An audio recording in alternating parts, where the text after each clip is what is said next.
eu estou aqui com a Núbia.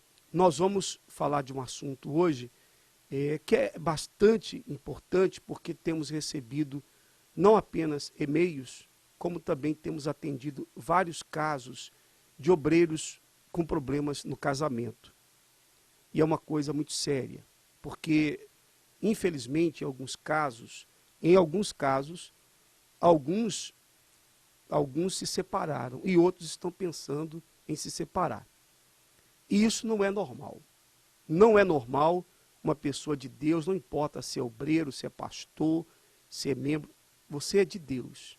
Eu sei que nós estamos vivendo uma época em que você vê muitos casos por aí, até de pessoas que servem a Deus, com casamento destruído. Aquele homem que estava com a esposa, hoje não é mais a esposa dele, está com outra. Está com outra. Então parece que isso é normal, parece que as pessoas vivem como aquelas que não conhecem a palavra de Deus, que casam, separam. Os costumes do mundo, o hábito das pessoas viverem nesse mundo, acabam sendo imitados por muitos que estão nas igrejas. Parece que tem pessoas que querem trazer o mundo para dentro da igreja, querem adequar a fé, querem dar um jeitinho, né? É isso que muitos fazem. Os fariseus sempre faziam isso, eles davam um jeitinho de burlar a lei, davam um jeitinho, estava escrito ali, um mandamento de Deus, então eles usavam estratégia para poder burlar aquilo aí. Então tem muita gente assim. E querem justificar, querem dizer, não, mas eu fiz, quer dizer, para os outros é pecado, mas para aquela pessoa não, para ela é normal, ela acha que no caso dela é diferente das outras. Então, Núbia, você já atendeu casos assim, nós já atendemos casos de pessoas da fé, não só obreiros, mas pessoas da fé, com problemas no casamento e que estão com esse pensamento de separar, divorciar. Infelizmente, isso tem sido muito frequente, embora não seja tão comentado. No meio evangélico, isso não é normalmente comentado, mas acontece com muita frequência. E você estava comentando das perguntas que normalmente chegam. Uma pergunta, às vezes a gente lê uma pergunta, um desabafo, um pedido de socorro, e aquela pergunta representa muitos casos. Quando alguém manda um problema, pede uma ajuda, pede um conselho, nós temos certeza que aquele pedido representa dezenas de outros. Várias outras pessoas estão passando pela mesma situação. E o caso, por exemplo, daqueles que enfrentam um problema no casamento. O caso de uma obreira. Vamos especificar aqui esse caso. O marido, ela achava que o marido, também obreiro, e ela achava o seguinte, que o marido não estava dando atenção para ela. Ele dava mais atenção às pessoas na igreja, o grupo que ele cuidava, né, as pessoas que ele ajudava, o trabalho que ele fazia, e ela achava que o marido não estava tendo tempo para ela, e o que é um erro muito grande, né? Um erro muito grande do próprio obreiro, do casado. Você tem que entender o seguinte, o obreiro não tem a vida como o pastor, não. A vida do pastor é totalmente para o altar, porque é a vocação dele. Nós vivemos em função da obra. Nós não temos compromissos lá fora. Por exemplo, o compromisso de estar no trabalho, na empresa, não. O nosso compromisso é na obra. Estamos na igreja o tempo todo, 24 horas, à disposição. Então, para nós, pastores, nós que estamos no altar, primeiro vem Deus e depois vem a obra dele. No seu caso, o caso do obreiro, não, é diferente.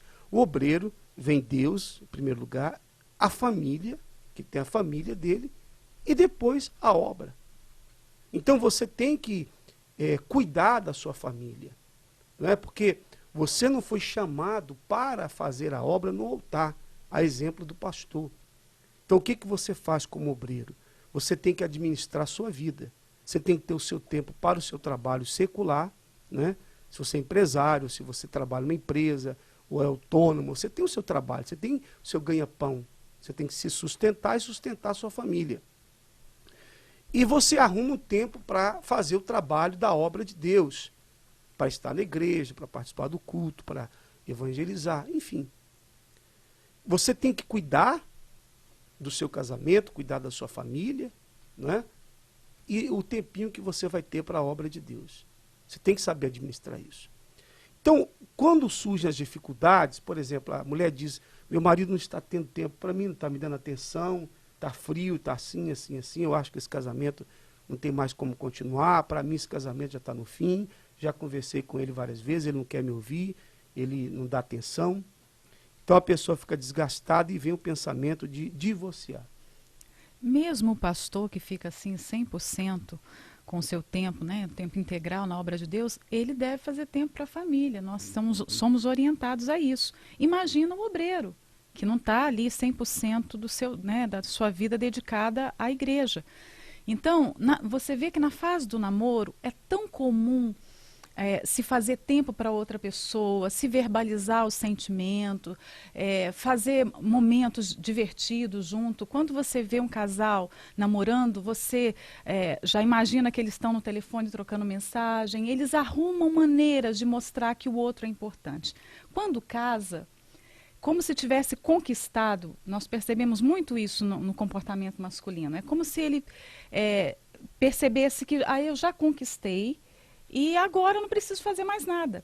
E a mulher começa a sentir uma falta tremenda, porque ela não recebe mais ligação, ela não tem mais convite para jantar, acabaram aqueles momentos agradáveis juntos. E quando o marido está engajado na obra de Deus, a gente sabe que a obra é muito especial, mas exige muito tempo. Então ele começa, às vezes, a dar mais tempo para as pessoas, oferecer mais carinho, palavras, né? O tempo dele está voltado mais para as pessoas. E a esposa começa a sentir essa falta. O que é diferente, né? Fazendo assim uma comparação entre o obreiro e o pastor. O pastor, a esposa acompanha o pastor o tempo todo. Você vê, você vai na igreja, né? No caso da Igreja Universal, você vê a esposa do pastor ali. Então ela está presente com ele, ela acompanha, ela participa das atividades da igreja, ela está envolvida no trabalho, tem o Godlywood, as atividades da igreja, os atendimentos. Então, a esposa do pastor está sempre junto dele. No caso do obreiro, ele vai para o trabalho secular. Quando a esposa trabalha, ela vai para o trabalho dela. Então, eles já ficam separados durante o dia, distantes, porque tem que trabalhar. Tem que ficar colado o tempo todo, não tem jeito. E não é isso que mantém o casamento. Pelo contrário, às vezes, o que acontece com muitos é o seguinte, quando não aproveita o tempo que tem, às vezes tem um tempo ali, mas não está aproveitando o tempo junto, porque chega em casa, um vai para um canto, vai para o outro, vai ver um filme, outro vai ver outra coisa, e acaba que o tempo que eles poderiam aproveitar, eles não aproveitam. Por exemplo, se ele é obreiro, ela é obreira, ele vai para a reunião trabalhar de obreiro, ela é obreira também, o ideal seria ela ir junto dele. Então, olha só, estão juntos. Foram juntos para a igreja, foram juntos naquele dia fazer a obra, voltam juntos para casa, estão juntos. Juntos em casa, juntos servindo a Deus. É o ideal. Mas o que eu queria focar é a questão da separação, do divórcio. Nada justifica a separação. A separação não é a saída para os problemas. O divórcio não é a solução para os problemas. A não ser em casos extremos, né? A não ser que uma pessoa, a obreira, ela é uma serva de Deus, mas ela é casada com um homem incrédulo e bate nela e ela está correndo o risco até de perder a vida. Isso aí é outro caso. Outro caso. Ou, por exemplo, no caso de traição, ela vive sendo traída ou ele vive sendo traído, né? E, nesse caso, se a pessoa que quer separar por conta do adultério, bom, em relação a Deus ele permite, porque devido à dureza do coração, o ideal seria perdoar e lutar pelo casamento, mas Deus permite nesse caso. Agora, tem pessoas que querem separar por causa dos problemas. E aí não, você está passando uma luta no casamento, vai desistir?